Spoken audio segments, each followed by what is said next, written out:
All right, how to get to the steering bell crank. First thing you're going to want to do is remove the center drive shaft. So we'll get that out.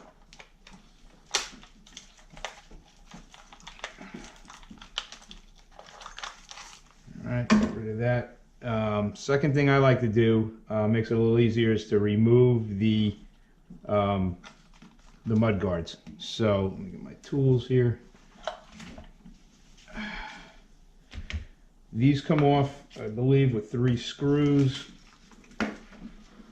These two, let me get this centered up again here. These two, and then this one that's in this hole up here. So let me get the right tip. It's a 2 millimeter. So we'll get these out.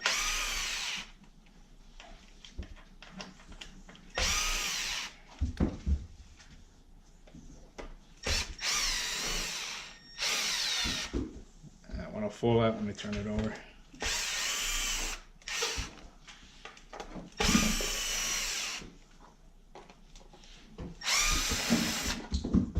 Oh, that one just fell off. Now let's do that one. Let's get that screw.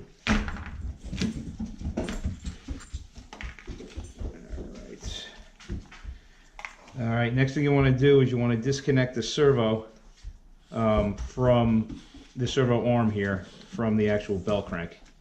So that's, turn it over,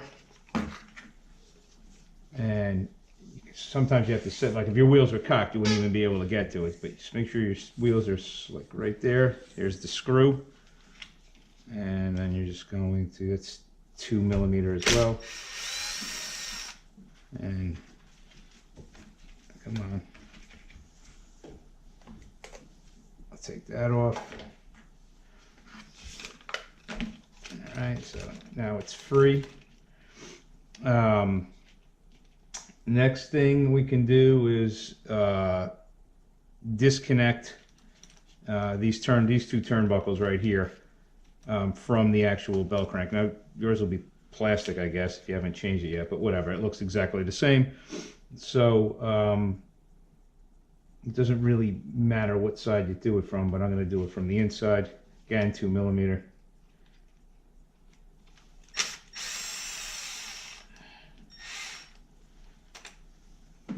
Here.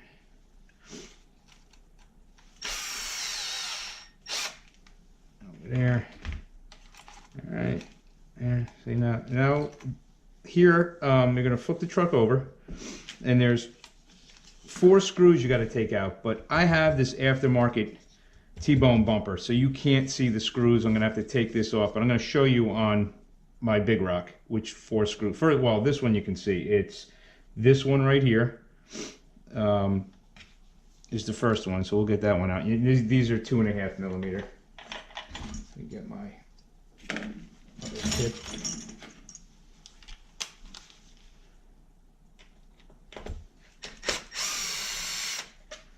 All right, and they're these big long ones. There's going to be 3 other of these.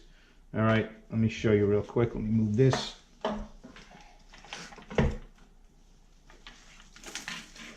So it is that one, which I just took out, and then this one, and this one. These 3. You don't have to leave that one. You don't have to. That holds the actual skid plate in. You don't need to take that out. So these 3 and that guy. So let me go and do that.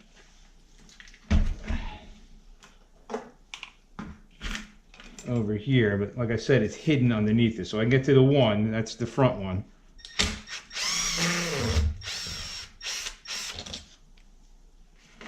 And then for me to get to the other 2, I have to take this screw out.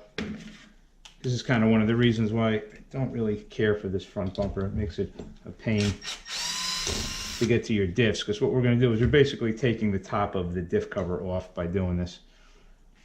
All right, so now I can move this forward. I got to take these spacers out that I have in here. This is part of the T-bone bumper set here. All right, so now I can get to those other 2 screws, which are right here. here. All right, and then just kind of flip it back over. And at this point, you can do that, and your bell crank. Actually, if you want, you can probably see. Just move that out of the way, and then this will just slide off. Hold on.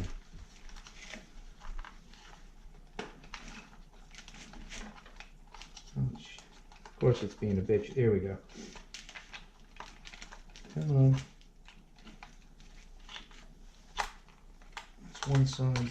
All right, and there's the other side. All right, so you're going to have on this plastic stock one, there's just going to be 2 plastic bushings on the bottom inside of the plastic. This is just going to be plastic, and there's going to be 2 on the top. Sometimes if they're stuck on the post here, if you pull it off and they're still down here on the post, you're just going to pull them off, and then you're going to take your bearings that you're replacing it with, and it'd be a good idea also to clean these 2 steering posts up. Maybe spray some like a dry lube on there. You don't want to use WD-40 or anything like that, just like a dry lube. And just you can take your 2 bearings for the bottom and put them right on here, and then on this you're going to take your doesn't matter, a little screwdriver or something, and you're going to pry the plastic bushings out of the top. Put your bearings in instead, and then just reassemble. Just slide it right back on there, make sure it sits all the way back down, and then you're just going to reverse everything that we just did, which is it's not really hard. Get this back on here. All right, you want to make sure your diff is back seated in the housing like that, and then just close that over, kind of hold it, and just take any one of the long screws. I like to put this one back in first. Boom, and that's it. And then you don't have to hold it anymore. Now it's gonna the one will hold it. And then you can put in the other 3 screws. Again, this is going to look a little different because of the way I have it. You don't want to jam these screws in there either. You strip the heads on these, you're going to be bumming because it would be hard to get it out since they're recessed like that. So you really shouldn't even use this to power them all the way down. You should just get it close and then hand tighten them. But I've done this enough where I know the deal. All right. And then you would put that 3rd one back in, but I have to do it a little differently. I got to put these 2 spacers in here. This spacer in here. All right, and then so you would put this in. And again, you're not touching that screw when you're doing it, unless you have this bumper. All right, and a little screw.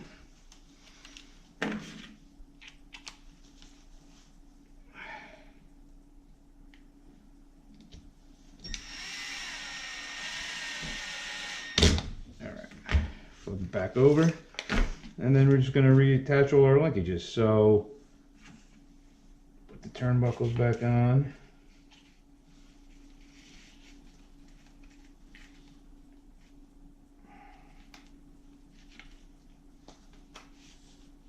It's a pain in the ass.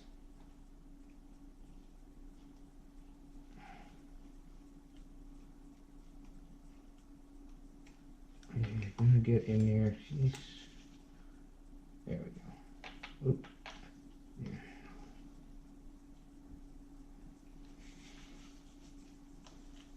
Is it in here? No, I didn't have it.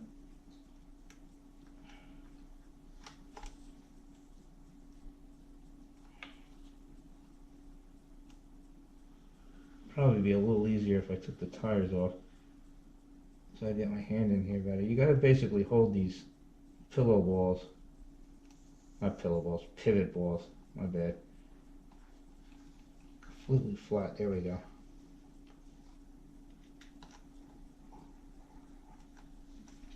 Come on. Oh, there we go.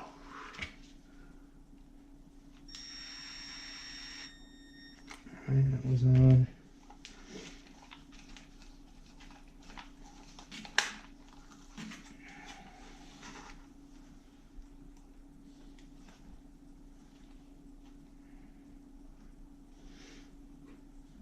Ooh, nice.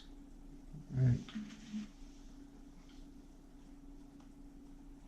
Come on.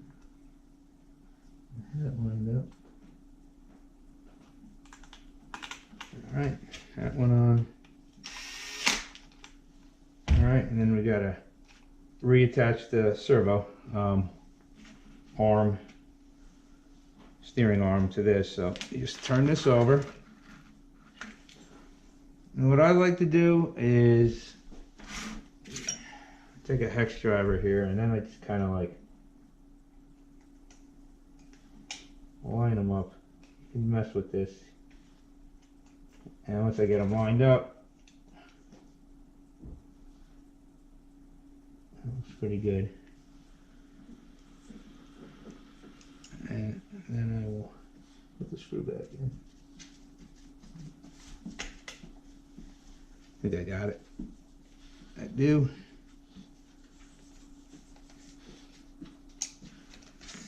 And then we just got to put these back on. The mud guards. So they just fit right in like this. I'll do one at a time. Kind of hold it in so you get one of the screws in. Alright. And then just put the other two in.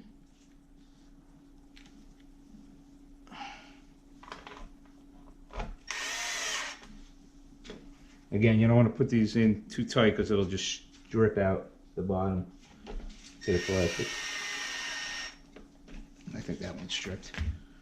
And my dog is playing with the garbage. Hey! Luna! Beat it. Get out of there.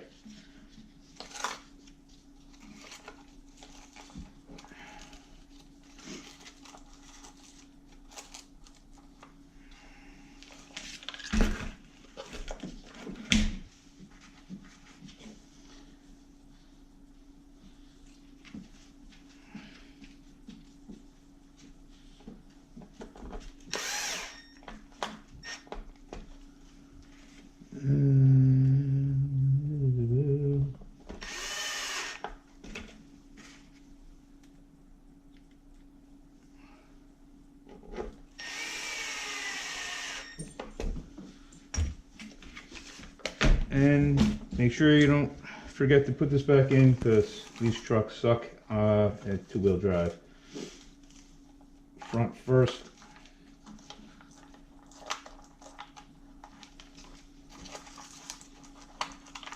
Now if you have, I don't know what truck you have, if it's the Senton, you kind of have to finagle that support on there. It's kind of a pain in the ass, but I'm sure everybody knows how to do that by now. And that's it.